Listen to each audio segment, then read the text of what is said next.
Welcome to Past Paradise, where we uncover the hidden truths and untold stories that history left behind. Today we're pulling back the velvet curtain on life inside the White House, where privilege and tradition collide in ways you'd never expect. Did you know presidents and their families still foot the bill for their meals?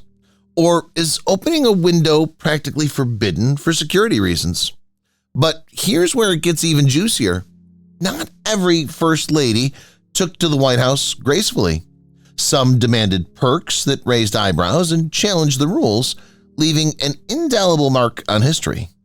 From the extravagant quirks to the surprising sacrifices of living in America's most iconic home, we're diving into the fascinating and sometimes shocking world of presidential privilege. Stay tuned because you'll see the White House like never before. Presidents have to pick up after their dogs. Barack Obama once got a lot of attention after telling a group of second graders about his time in the White House. They did it, but it wasn't for politics or to announce a new strategy. Instead, it was because he told them he picked up Bo's poop every night when he took him for a walk. After hearing this, the kids said, "Ew," but the former president told them that was part of having a dog. He also talked about it in later talks where he was often sad. He spoke about his late-night walks with Bo and how he'd look back at the house while cleaning up after his first pet. Windows are off limits. When the weather is nice, there's nothing better than opening a window to let some fresh air in. While living in the White House, the first family couldn't do this. The reason is easy to understand: security worries. A lot of open windows that could let other people see into the White House rooms is the last thing a Secret Service agent would want. Still, some past renters have complained about this. Michelle Obama, for example, said she was looking forward to being able to open a window again after she moved out. You can have prom there. There is a chance that you could have your prom in the White House if you're the child of a president. One time with Gerald Ford's daughter in 1975, it did happen. A few food sales and donations put together by her class even helped pay for it. That sounds good, and why not? There's only one member of the first family in some classes. This was one of the most remarkable and memorable proms since most happen in dull event rooms and halls. It was one of the calmest. It's allegedly haunted. But Jenna Bush, daughter of former President George W. Bush, made news when she told a magazine that the White House is haunted. People living in the White House have said they saw or heard strange things there. Some people who lived in the White House, like Harry S. Truman, and even Winston Churchill, said that they saw or heard things they couldn't explain. The most famous stories about Abraham Lincoln being seen. Jenna Bush Jr.'s daughter said that the White House was full of ghosts and that she once heard opera music from the fireplace. Her sister also said that she heard a scary piano from the 1950s. There is only one piece of original furniture. If you know anything about British or American history, you may have heard of the War of 1812. It took place after the American Revolution, but the British marched on Washington, D.C. during the Revolution and set the White House on fire. The house and most of the original items were destroyed. However, Dolly Madison, the First Lady who married James Madison then, could save a picture of George Washington. In honor of the act, a picture of Dolly still hangs next to George Washington's. It was the only thing they had time to save. Pet stains can stick around. Most of the leaders in office have had pets in the White House at some point, and if you've ever had a pet, you know how messy they can be. As it turns out, the White House doesn't always clean up these bugs immediately. Someone who writes about the Obamas said in an interview that when they moved in, there were still pee spots on the carpet from a Bush family cat. As we all know, the staff probably needed more time to clean the carpet. However, it is interesting that some parts of the White House look like a regular house. It might come with a cool command center. Many ideas are floating around about what's happening in the White House. Also, it's possible that the public doesn't know some things about the White House for safety reasons. However, when work began on something at the White House in 2010, conspiracy theories had a field day. People couldn't see in because the staff built walls around the building site. It was said that they were changing things like old lines, but some people said that big pieces and a lot of concrete were being brought in. Many people thought it might be for a secret command center like those first suggested in 1962. Mice and roaches inhabit the house. It shouldn't be a surprise, but it is. Pests can get into the White House because it's pretty old, and the only way to keep them out is to spray chemicals all over the house every month. Still, some people were shocked when it was said that the White House had asked for an exterminator in 2017 as part of their list of fixes. Mice were requested to be found in the Navy's mess hall and the Situation Room. The story also said that there were roaches in the West Wing. There are no free meals. Okay, that title only tells you a little. We'll talk about the free food in a moment. At the end of the month, presidents get a bill for the food their family eats.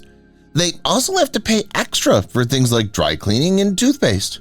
Also, Nancy Reagan once said she was surprised when she got the bill, but no one had told her. They don't come cheap. However, there is one good thing about this. People pay for the cost of the business. That means the public dinner parties are free. You might have to make your bed still. It's not always true that people who live in the White House don't have to make their beds. After moving in with her husband, Barack Obama, Michelle Obama told White House workers not to touch their girls' beds. She did this because she thought it was vital for them to make their own beds. They also had other tasks that required them to clean up after themselves. That's an excellent idea. Another thing we haven't thought about is how life at the White House might affect the standard rules for having kids. Even first children sneak up on roofs. For some reason, this one surprises me. Not because a president's child might want to sneak up on the White House roof and climb up there, but because you'd think it'd be very well guarded. Some previous first children who lived in the White House have said they often snuck up on the roof to hang out with their boyfriends or sneak a kiss. So this might not be true. In the past, Steve Ford and a friend snuck up there to listen to Stairway to Heaven. Jenna Bush Hager also said that's where she and her now husband first kissed.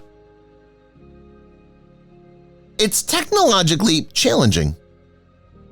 It makes sense that the most powerful person in the world would want to use the newest and best Wi-Fi. You wouldn't want the US president to be talking to a military or foreign leader and then the video call to drop, but this seems to have sometimes been the case. The Obamas said there were some places in the house where the Wi-Fi wouldn't work, which would always annoy the kids. In the weeks after the interview, staff must have paid attention because they improved the Wi-Fi in a few rooms. However, we have not determined if the house has fast Wi-Fi. It comes with a dentist. It may seem strange that the White House has a doctor, but it does. The White House basement has a dentist's office and a few other shops, such as a florist and a carpenter shop. Though we don't fully understand why a dentist's office was placed in the White House basement, it makes sense since the first family needs regular checks. A doctor who used to work there said he always had a lovely time with former President George W. Bush. He said they never talked about politics when they saw each other. Entrances and exits are a nightmare. The White House is like a castle, so the more doors it has, the less safe it is. It could be because of this that the president and their family have never had access or exits to the house. Even though that might not seem like a big deal, think about how many guests and staff are always walking around the house. A little private starts to sound like a dream. The staff and guests can also use some rooms close to the first family's bedrooms. They might have tried to hide from people when they came out of their rooms, which wouldn't surprise us. Coffee is hipster-friendly. Although some people may not enjoy going to hipster-style coffee shops, there's no doubt that they serve good coffee. Looks like the White House agrees too, since they bought about 150 pour-over coffee makers when the trend was at its height. If you ordered a lot of glass coffee makers, the company in Massachusetts needed help making enough to meet your needs. You do break the rules, though, when the White House calls. Once they were all made, the White House etched the presidential seal. There are 150 of them, so they still serve hipster-friendly coffee. It comes with a masseuse. It's no secret that being president is a challenging job. Looking at pictures of leaders before and after their terms is all it takes to understand how stressful it is. It makes sense, then, that the White House offers massages every night if the president wants them. One staff member of a past president said that some people enjoy massages more than others. A servant for former President Lyndon B. Johnson noted that Johnson sometimes fell asleep during massages and wouldn't wake up until around 5 a.m. In other words, the servant had to stay on the job until then. Thermostats create tension even in the White House. Some of the things we've discussed so far have had to do with how much the White House is like home for the people that live there. However, the president and his team also use it as a workplace. If the president wants to change the temperature in the room, it shouldn't be a surprise that some people will be unhappy, just like in any other office. It was said that Obama's chief of staff didn't like it when the former president often chose to heat things. He said you could grow orchids in there because it would get that hot. It got its name relatively recently. Some people might be surprised to learn that the White House wasn't always known as that.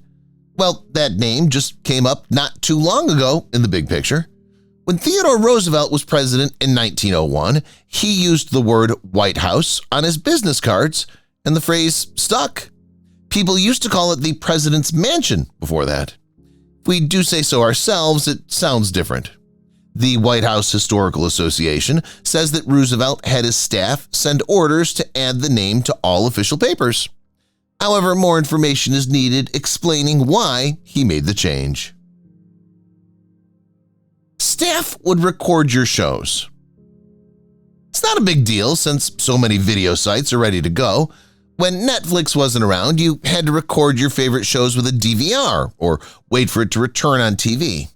But this didn't seem to be a problem at the White House, even before DVR came along. For instance, Lady Bird Johnson would often have to miss Gunsmoke shows because of work, so the staff would record them so she could watch them later. The most remarkable thing about this isn't really that staff would record your shows.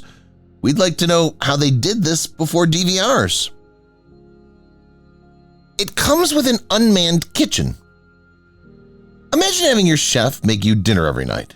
That might sound like the dream, but we're sure even presidents want to cook their food occasionally. They have to because the White House has a kitchen that isn't staffed and is close to where the first family lives. One story about a presidential family using the kitchen goes back to when Bill Clinton was president. Hillary Clinton told the press that she often made her daughter fried eggs in the morning because it was one of her favorite foods, and she wanted to make her feel like things were back to normal. They only stock domestic wine. It may be a surprise, but the White House only sells wines from the United States. Since the house was made for American presidents, it makes sense that they would choose to stay nearby. However, it's still strange since some people might have expected such an expensive item to be kept on the property. The White House keeps much wine from California, Virginia, and Idaho. It was sometimes different from this, though. Until Gerald R. Ford was president, French wine was kept at the White House. There have still been times when leaders brought in their European wine. It never housed George Washington. George Washington was the first president and one of the country's most important founding fathers, but he never lived in the White House. He chose where the house would go and gave his approval to the plans, but he died before the house was finished. It wasn't until past President John Adams that people lived in the house. The house was still ongoing when he and his wife moved in. In 1792, the cornerstone of the house was built. Another strange fact is that no one knows what happened to the cornerstone. It just vanished after the house was finished, and no one's found it. The first family gets early access to movies. Along with having their movie theater, families who stay at the White House can also watch movies before they come out in theaters. It's not surprising that Hollywood sent movies to the White House early, but it might be strange to see which movies past presidents like to watch. Reports say that the younger Bush liked the Austin Powers movies, and that John F. Kennedy liked the James Bond movies and anything with John Wayne in it. People also knew that Jimmy Carter, who was president, loved movies. In general, he held one about every 3 nights. When he saw Midnight Cowboy, he was the first to watch an X-rated film in a theater. Moving in is a breeze. In the past, it only took first families about 6 hours to move into all 3 White Houses. This is because there are so many people working at the White House, but they show the first family around before the rest of the family moves in. To get a sense of where they want everything to go or if they want to change anything about the way it looks before they move in. As for why they have to move in so quickly, it's because being president means you only have a little free time. There will also be essential talks in the first few weeks. You can slide down the banisters.